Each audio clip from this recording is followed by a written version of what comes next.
Hello বন্ধুরা,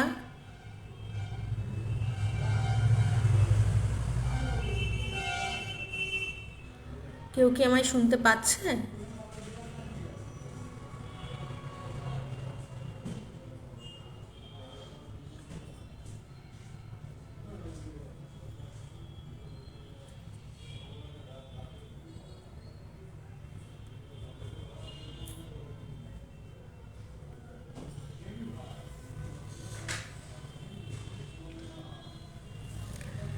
অনেক দিন পরে লাইভ করছি। আগে যখন লাইভ করতাম বেশ মজা লাগতো লাইভ করতে। এখন অনেক দিন লাইভ করি না, কারণ সেরকম কোনো বন্ধুদের সঙ্গে কথা বলার কিছু থাকে না। সবাই ব্যস্ত, আমিও ব্যস্ত আমার নিজের জীবন নিয়ে। কানেকশানটা স্লো দেখাচ্ছে, তাহলে কি লাইভটা হচ্ছে না? কেউ যদি কমেন্ট করে কিংবা যদি লাইভটা জয়েন করে তাহলে বুঝতে পারবো যে লাইভটা চলছে। আজকে আমার জন্মদিন, 5ই ফেব্রুয়ারি। আজকে জন্মদিনে বেশ খুব ভালো করে কাটলো। বাবা কালকেই আমাকে একটা সালোয়ার স্যুট গিফট করেছে। ভাই আমার জন্যে খুব ভালোবাসার সঙ্গে একটা কেক পাঠিয়ে দিয়েছে। বাবা কিছু জিনিস খাওয়ালো, আমরা কিছু খাওয়া দাওয়া করলাম বিকেলে। আমার মা ভীষণ সুন্দর করে পায়েস বানিয়ে নিয়ে এসছে। সেটা তো আমি যে কতবার খেয়েছি তার ঠিক নেই, এখনও আছে, আবার রাত্রে খাবো। Tap to invite a viewer. একজনকে দেখতে পাচ্ছে, সে দেখছে, সে কে সেটা জানি না। দেখি ট্যাপ করে কিছু বোঝা যায় কিনা। রোশনি চ্যাটার্জি, অপরাজিতা গাঙ্গুলি, ইনভাইট।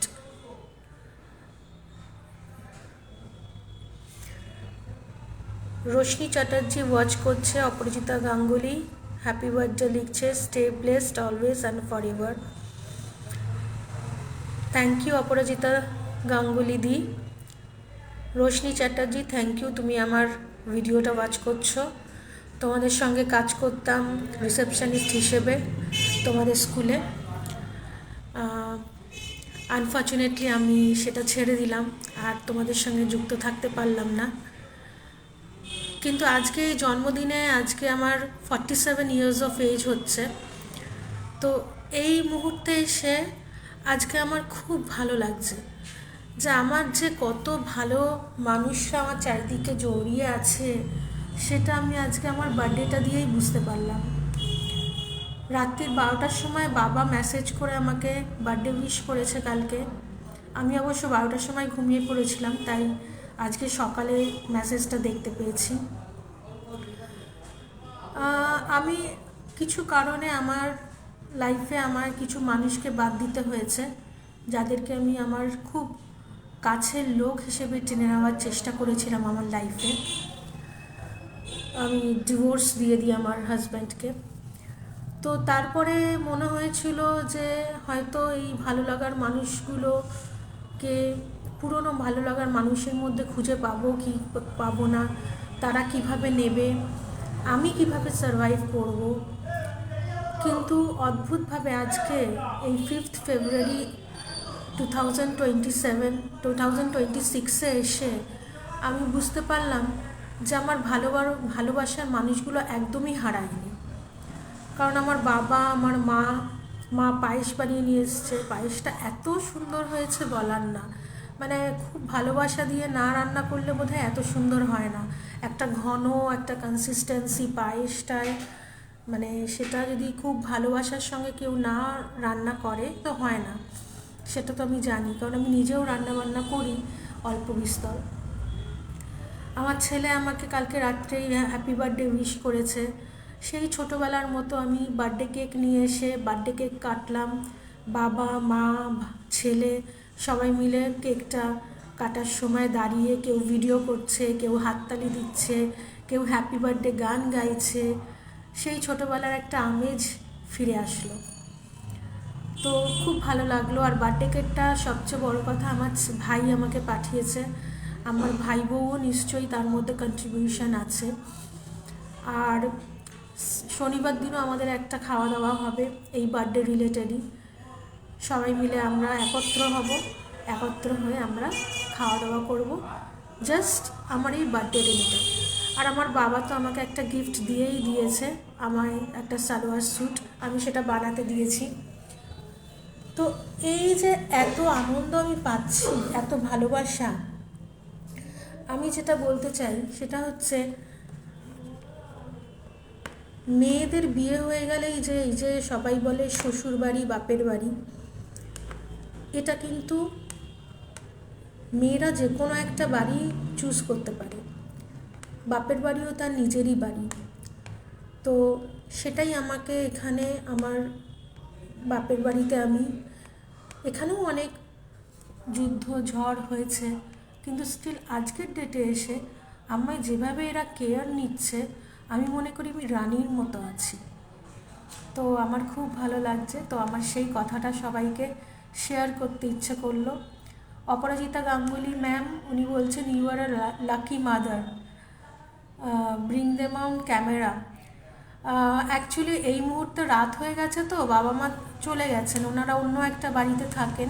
অপরাজিতা গাঙ্গুলি ম্যাম উনি বলছেন ব্রিং দেম অন ক্যামেরা, ওনারা বাড়িতে চলে গেছেন। আমি একা বসেই এই ভিডিওটা লাইভ করছি, আগে করলে ভালো হতো হয়তো, কিন্তু এখন নেই ওরা।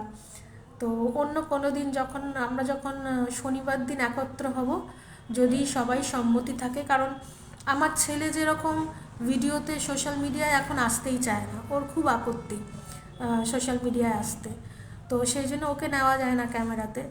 তো শনিবার দিন আমরা যে খাওয়া দাওয়াটা করব, সেই সময় যদি সবাই রাজি থাকে তাহলে আমি একটা লাইভ করব। তো আমি সবাইকে বলতে চাই যে কোনো যদি সম্পর্কের মধ্যে তোমরা জড়িয়ে যাও, বিবাহগত সম্পর্কে, সেখান থেকে বেরোতে পারছো না, প্লিজ বেরিয়ে আসো। ডিভোর্স দিতে হয় ডিভোর্স দাও, কেস করতে হয় কেস করো, কেস করাটা কোনো রকমের খারাপ কিছু নয়।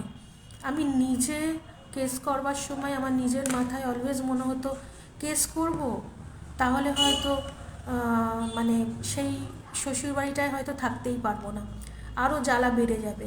কিন্তু এখন আমি যেটা বুঝতে পারি, আমার যেটা ভুল হয়েছিল, কেসটা করাই উচিত ছিল। আমি করেছিলাম কেস, কিন্তু সেটা শেষের দিকে সেই কেসটা করে তারপরে আর সারভাইভ করতে পারিনি, আমি এখানে চলে আসি। এখানে এসে তারপরে আমি ডিসাইড করি যে না, এই কেসের যে একটা ভীষণ লম্বা একটা প্রসেস, সেটার মধ্যে দিয়ে আমি যেতে পারবো না। তো সেটাও হয়তো ভুল ডিসিশান কি ঠিক ডিসিশান জানি না, কিন্তু আপাতত আমি সেই ডিসিশানটা নিয়ে আমি ডিভোর্স দিয়ে দিই আমার হাজব্যান্ডকে। তো আমার ছেলেকে আমি নিজেই মানুষ করেছি সারাটা জীবন, আর এখন আমার কোনো ফাইন্যান্সিয়াল হেল্প পুরোপুরি আমার ভাই, আমার বাবা আর আমার মা, আমার মেন্টাল সাপোর্ট। তো এরা সবাই মিলে আমাকে দেখছে। তো আমি এই বার্থডেতে 47 বছর যে হয়েছি, আমার মনে হয় আমি খুব আনন্দেতে আছি, মানে এত আনন্দ বোধহয় কোনো মানুষের এর থেকে বেশি আর কী চায়। তো আর আমি আমার যখন দুঃখের সময় ছিল, তখন এইসব মানুষগুলোর কাছে আমি ছুটে গেছিলাম। অপরাজিতা গাঙ্গুলি দি, আপনার কাছেও ছুটে গিয়েছিলাম, আপনিও হাত বাড়িয়েছিলেন আমার দিকে হেল্পের, তো সেগুলো মনে পড়ে। তো যাই হোক, এটাই বলতে এসেছিলাম, শেয়ার করতে এসেছিলাম যে কষ্টের জীবন গেছে, আমারও গেছে, কিন্তু দেখো আমি কিন্তু বেরিয়ে এসেছি। আর বেরিয়ে আসার জন্যে যে প্রসেসটা, সেই প্রসেসে কষ্ট তো থাকবেই, কিন্তু বেরিয়ে আসা যায়।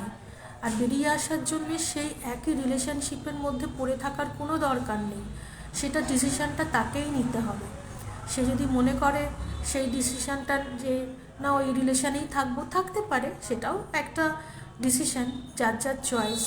কিন্তু যদি বেরিয়েও আসে, তাহলে কিন্তু কোনো খারাপ জিনিস নয়, এই সমাজটা কিন্তু মেনে নেয়। অপরাজিতা গাঙ্গুলি দি বলছেন ভালো থেকো, সুস্থ থেকো, এগিয়ে যাও। থ্যাংক ইউ অপরাজিতা গাঙ্গুলি দি, আপনার সাপোর্টটা পেয়ে আমার খুব ভালো লাগছে। আমি আপনার পোস্টগুলো দেখি, আপনি যেভাবে প্রত্যেকটা মানুষ যাদের আমি তো দেখি আপনি যেভাবে সাপোর্ট দেন তাদেরকে, আমার খুব ভালো লাগে আপনাকে। আর আরেকটা কানেকশন আছে, আমার দিদি একজন ছিলেন, আমরা 3 ভাই বোন। তো এখন আমার দিদি বেঁচে নেই। তো দিদির নামও অপরাজিতা। তো সেই জন্য একটা আলাদা কানেকশন আছে, আপনার নামটা শুনলে বা আপনাকে শুনলে আমার কীরকম নিজের দিদি মনে হয়। নুপুতি, তুমিও ওয়াচ করছো, তুমি এতক্ষণ তো শোনোনি, পরে যদি পারো ভিডিওটা ধৈর্য হয় তাহলে শোনো। নুপুদি, রীতা পিসি এরাও আমাকে একসময় খুব সাপোর্ট করেছিল। আমি আমার শ্বশুরবাড়ির থেকে এক এক সময় দৌড়ে দৌড়ে ওদের বাড়ি, নুপুদিদের বাড়ি যেহেতু সাউথ কলকাতায় আমাদের বাড়ির কাছে, আমি দৌড়ে চলে যেতাম ওদের বাড়িতে, একবার দুবার গেছি। নুপুদি আমাকে অনেক হেল্প করেছে। আমার ছেলের, মানে এটা না বললেই নয়, আমার ছেলের 11-12 সব বই খাতা আমি নুপুদির কাছ থেকে নিয়ে এসেছিলাম। নুপুদির ছেলে যে বই খাতাগুলো, সেগুলো আমাকে একটা পয়সাও খরচা করতে হয়নি আমার ছেলের এইচএসের বই খাতার উপরে। সায়েন্স নিয়ে পড়তো আমার ছেলে তখন। তো সেই জন্য এগুলো সব মনে পড়ছে এক একটা মানুষকে যখন দেখছি। তো আগেও আমি লাইভ করেছি, তখন হয়তো ভ্যা করে কেঁদেছি, কিংবা সবাইকে বলেছি। অপরাজিতা গাঙ্গুলিদি বলছে, সেদিন তোমাকে ভুল করে সায়কের ইস্যুতে ট্যাগ করেছিলাম। হ্যাঁ অপরাজিতা দি, ট্যাগড হয়ে গেছিলো। ওটা হয়, ওটা লিখতে লিখতে না, ওটা অটোমেটিক্যালি ওই মিডিয়াতে এসে যায়, ওটা ট্যাগড হয়ে যায়। আর কিরম অদ্ভুতভাবে আমার ভাইয়ের নামও সায়ক, আমার ভাইয়ের নাম সায়ক আর আমার নাম অনন্যা, তো সেই জন্য হয়তো কোনোভাবে কানেকশান হয়, সোশ্যাল মিডিয়াতে ট্যাগড হয়ে গেছিলো। ওটা হয়, ওটা একটু ঠিক আছে। আমি তো ওটা ট্যাগ আপনি সরিয়ে দিয়েছেন, আমি দেখেছি। তো নুপুদির কাছে এরম গেছিলাম, আমার সেটা মানে আমি কোনোদিনও ভুলবো না, যে নুপুদি আমাকে যেভাবে সেদিনকে আপ্যায়ন করেছিল, মানে তারপর সব বই আমাকে দিয়েছিল। এখনও নুপুদির বইগুলো আমাদের বাড়িতে আছে, ফেরত দেওয়া হয়নি। তো থ্যাংক ইউ সো মাচ নুপুদি। সোশ্যাল মিডিয়ায় আমি বলছি তোমার কথা। নুপুদির হাজব্যান্ড, ছেলে মেয়ে, রীতা পিসি, এরা সবাই মানে খুব হেল্প করে।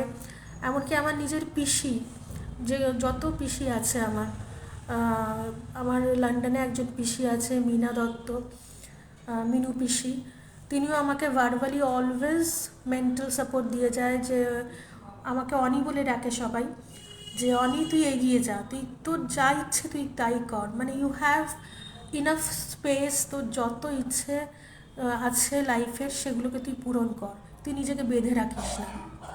যাই হোক, হয়তো আমি নিজেকে আগে একটু বেঁধে রাখতাম, একটু খুব কুঁকড়ে থাকতাম, সমাজের কিছু নিয়মগুলো পালন করার খুবই চেষ্টা ছিল।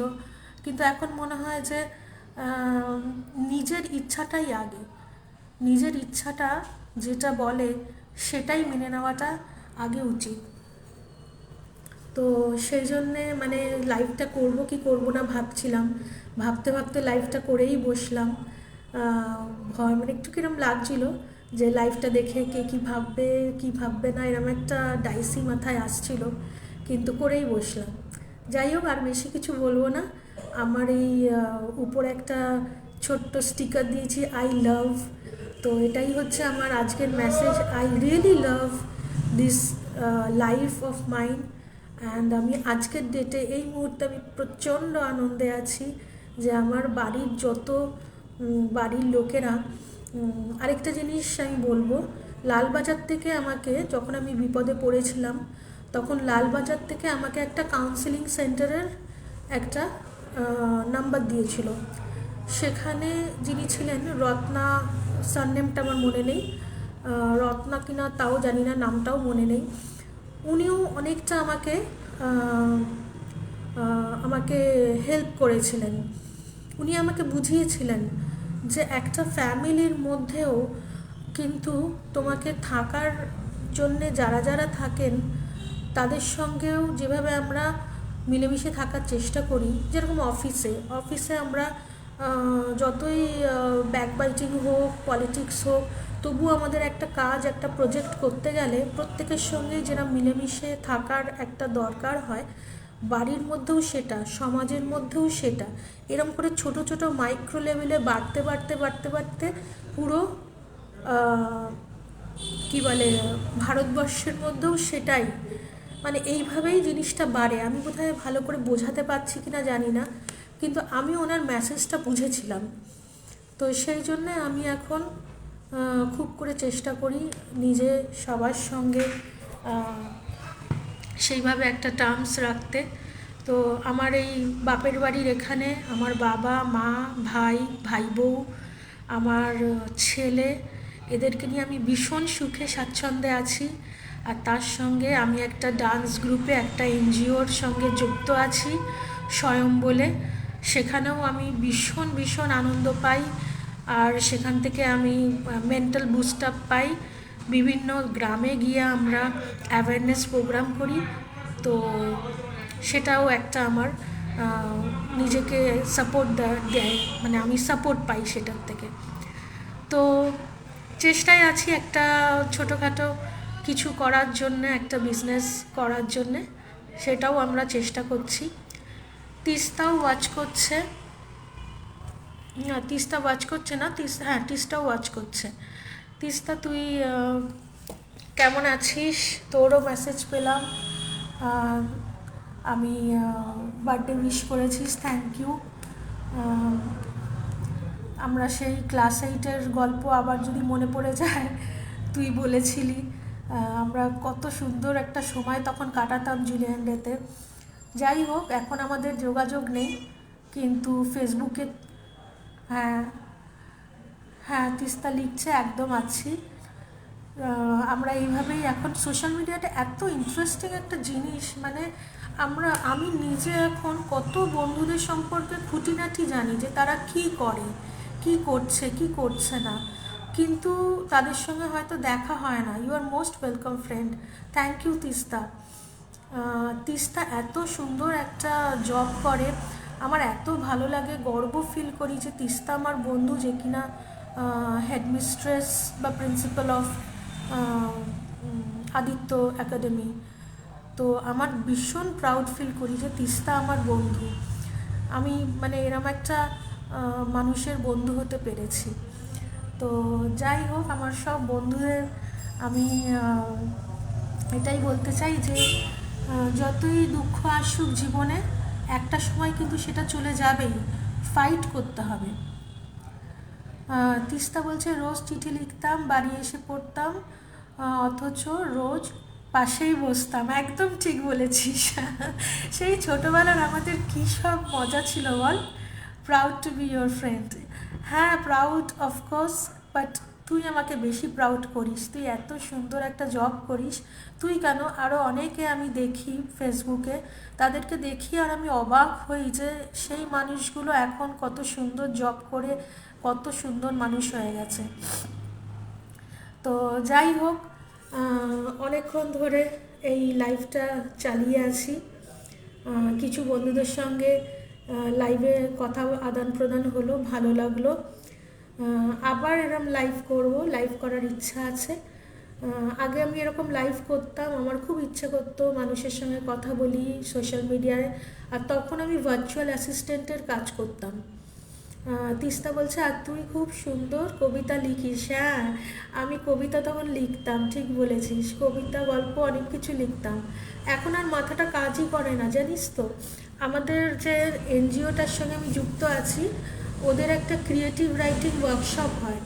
ওরা সেই ওয়ার্কশপে সবাইকে একটা সাম অ্যাক্টিভিটি করিয়ে তারপরে কিছু লেখাজোখা জমা নেয়, মানে কোনো কবিতা হোক, কোনো গল্প হোক, কোনো ছবি আঁকা, সেটা জমা নিয়ে সেটা দিয়ে ওরা একটা পত্রিকা বের করে, প্রয়াস যেটার নাম। তো আগে আমি খুব সেটাই যেতে ভালোবাসতাম, কারণ লেখাজোখা এখন তো আর হয় না। আগে যেরকম ডায়েরি লিখতাম, ডায়েরিতে পাতার পর পাতা ওরকম কবিতা লিখছি বা গল্প লিখছি, মাথাটা খেলতেও অনেক বেশি। কিন্তু এখন যেন আর কিছু মানে সেরকম, মানে মাথাটা একটা কিরকম ব্লকেজে এসে গেছে, কিছু লেখাজোখার কথা মাথায়ই আসে না। তো লাস্ট যেই ক্রিয়েটিভ ওয়ার্কিং ওয়ার্কশপটা হলো, সেটাই যেতেই পারলাম না। যাই হোক, তুই বললি আমি কবিতা লিখতাম, তোর যে মনে আছে এটাই সবচেয়ে ভালো লাগছে। আর তুই সেই কি একটা সামথিং একটা জিনিস খেতে ভালোবাসতি, তোর এলাচ, বড় এলাচটা তুই খেতে ভালোবাসতি, কিন্তু সেটা তোর জন্য ক্ষতিকারক ছিল। ওই জন্য আমি সবসময় তোকে বলতাম খাবি না তুই। এটা আমার মনে আছে খুব করে। আরেকটা জিনিস মনে আছে, তুই ফ্রেঞ্চ টোস্ট তোর মা তোকে বানিয়ে দিত পুরো টিফিন বক্স ভর্তি করে, আর তুই একটাও খেতি না। আর আমরা বেশ চেটে পুটে খেতাম, এত সুন্দর করে কাকিমা বানিয়ে দিত। তিস্তা লিখছে, পৃথিবীটাও সংকীর্ণ হয়ে যাচ্ছে রে বন্ধু। হ্যাঁ রে তিস্তা, ঠিক বলেছিস, পৃথিবীটাও সংকীর্ণ হয়ে যাচ্ছে। যদি মানে একটু বড় লেভেলে, আমি অত সুন্দর কথা বলতে পারি না তাই বোঝাতে পারবো না, কিন্তু আমিও তো অনেক জিনিস দেখি, মোবাইলেও দেখি, বা ধর খবর টবর শুনতে পাই চারিদিকে। হ্যাঁ তিস্তা বলছে মনে আছে, আমি অবাক হচ্ছি। হ্যাঁ মনে তো থাকবেই, মনে থাকবে না? এগুলো তো মনে থাকারই জিনিস। ওই সময়টা আমাদের খুব সুন্দর একটা জীবন ছিল। অনেক কিছু মনে আছে, কখনো দেখা হলে মানে আমরা অনেক গল্প করতে পারবো এই বিষয়ে। তো পৃথিবীটা সত্যি খুব সংকীর্ণ হয়ে চলেছে। মানে এখন কি বলতো, এই যে সোশ্যাল মিডিয়া এসে গেছে, দেখ সোশ্যাল মিডিয়ায় আমি তোর সঙ্গে এত কথা বলছি, সামনে গেলে কতটা কথা বলবো আমি নিজেও জানি না। সোশ্যাল মিডিয়ায় বক বক করে যাচ্ছি, বেশ মজা লাগছে কথা বলতে। হ্যাঁ, এবার সোশ্যাল মিডিয়ায় তো সব নয়। আগে কি ছিল, আগে মানুষজন দেখা করতো, একটা করে কোথাও কিছু পিকনিক হতো। হ্যাঁ এখনও পিকনিক হয় না আমি বলবো না, কিন্তু এখন ওই সোশ্যাল মিটটা খুব বেশি করে হয়। কী যেন বলে, ওয়েব কনফারেন্স করে লোকে, দেশে বিদেশে সবার সঙ্গে বসে কনফারেন্স করে গল্প করে, আড্ডা দেয়। তো যাই হোক, সেটাও একটা আনন্দের জিনিস। এই সোশ্যাল মিডিয়ার জন্যে অনেক দূরের লোককেও আমরা একসঙ্গে আড্ডা দিতে পারি। যাই হোক, আর বক বক কী করবো, এখন 3জন দেখছি ভিউয়ার্স আছে, কে কে আছে বুঝতে পারছি না। নুপুদ্দি ইজ ওয়াচিং দেখাচ্ছে, আর অপরাজিতা গাঙ্গুলি, তিস্তা রয়, রোশনি চ্যাটার্জি ওয়াচিং অনেকক্ষণ আগে দেখাচ্ছিল। ঠিক আছে, আমার তো এই ভিডিওটা থেকে যাবে, কেউ যদি ধৈর্য ধরে দেখতে চায় তো শুনতে পারে। তো আমার মূল বক্তব্যটা আজকে এটাই ছিল যে আমি আজকের দিনে ভীষণ আনন্দে আছি, যে আনন্দের চোটে আমি একটা লাইভ করে বসলাম। সেই লাইভটাতে সবাইকে এটাই মেসেজ দিলাম যে যদি কোনো, তিস্তা বলছে আগে ফোনগুলো বন্ধ থাকতো, এখন ফোন আমাদের বেঁধে রেখেছে। হ্যাঁ, ফোন তো এখন লাইফ লাইন, পুরোপুরি ফোন না থাকলে কিছুই নেই। আমার তো ফোনের চার্জারটা খারাপ হয়ে গেছে, আমার শুধু মাথায় ঘুরছে এখন চার্জারটা খারাপ হলে আমি কোথার থেকে কি করব। নবনীতা দে সরকার, আমি আছি। নবনীতা আমার কলেজের ফ্রেন্ড, ভৈরব গাঙ্গুলির ফ্রেন্ড, ও আছে। আছিস নবনীতা, থ্যাংক ইউ। থাক, তুই তো জানি না আগে যা বক বক করেছিস সেগুলো শুনেছিস কিনা। নবনীতাদের সঙ্গেও খুব সুন্দর মেমোরিজ আছে। নবনীতা খুব সুন্দর নাচ করতো কলেজে।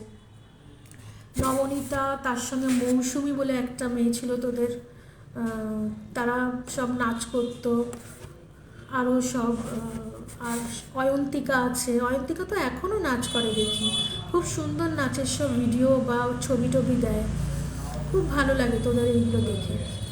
তো যাই হোক, আর আমার খুব ইচ্ছা করছে কি, এই যে 14 ফেব্রুয়ারি আসছে, 14 ফেব্রুয়ারিতে ভ্যালেন্টাইন্স ডেতে কেউ আমাকে কল করুক, সেই দিলওয়ালে দুলহানিয়া কি যেন কোন একটা সিনেমাতে দেখিয়েছিল যে লাখ বারা বাজনে কে পেহলে ফোন আয়েগা, এরকম একটা কেউ ফোন করুক আমাকে। একটু বন্ধুদের সঙ্গে মজা করে এটাকে শেয়ার করলাম। সত্যি খুব ইচ্ছে করছে, এই বুড়ো বয়সে এসেই ইচ্ছে করছে, কিন্তু দেখা যাক কেউ ফোন করে কি না, ভুল করে রং কানেকশান হয়ে যায় কি না। তো ঠিক আছে, আর বেশি বলবো না। আমার এটাই কথা ছিল যে আমি ডিভোর্স দেওয়ার পরে যে মেন্টাল ট্রমার মধ্যে দিয়ে গেছি, সেটার থেকে আমায় বেরিয়ে আসতে আমার বাড়ির লোক আমাকে প্রচণ্ড রকমের সাহায্য করেছে। আর সেই সাহায্যটা পাওয়াটাও কিন্তু আমাকেও কিন্তু অনেক কিছু সেখানে ভেবেচিন্তে তাদের সঙ্গে পদক্ষেপ ফেলতে হয়েছে। তো সেই জন্য কেউ যদি সেরকমভাবে সেই জায়গার থেকে বেরিয়ে আসার চেষ্টা করে, তো please try to find the support, যে সাপোর্টই চাও। আমি যেরকম পুরো ঘরবন্দি হয়ে গেছিলাম তখন, আর আমার কাছে শুধু এই মোবাইলটাই ছিল আর সোশ্যাল মিডিয়া ছিল। আমি সোশ্যাল মিডিয়ায় যেখানে যেখানে পেরেছি সব জায়গায় লিখে লিখে আমার সমস্যাটা নিয়ে আলোচনা করেছি, আর সেইটার থেকে যা আমি জানতে পেরেছি, যেভাবে পেরেছি সেখান থেকে বেরিয়ে এসেছি। আর যে এনজিওটার সঙ্গে এখন আমি যুক্ত আছি স্বয়ং, তারাও আমাকে প্রচণ্ডভাবে সাপোর্ট দিয়েছে, আমার বাবা মা সাপোর্ট দিয়েছে।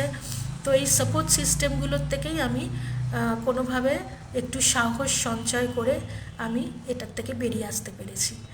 সবাইকে আমি বলবো, সবাই আমার এই ভিডিওটা দেখে যদি একটুও কিছু তাদের মনে হয় যে হ্যাঁ বেরিয়ে আসা যায়, তাহলে কোনো দিনও কোনো বাজে রিলেশনশিপের মধ্যে থাকবে না। And happy birthday to me, this new me. এই নতুন আমিটা পুরনো আমিগুলোর থেকে আরও ভালো হয়ে উঠছে। Thank you very much for hearing me. Bye. কি করে বন্ধ করে?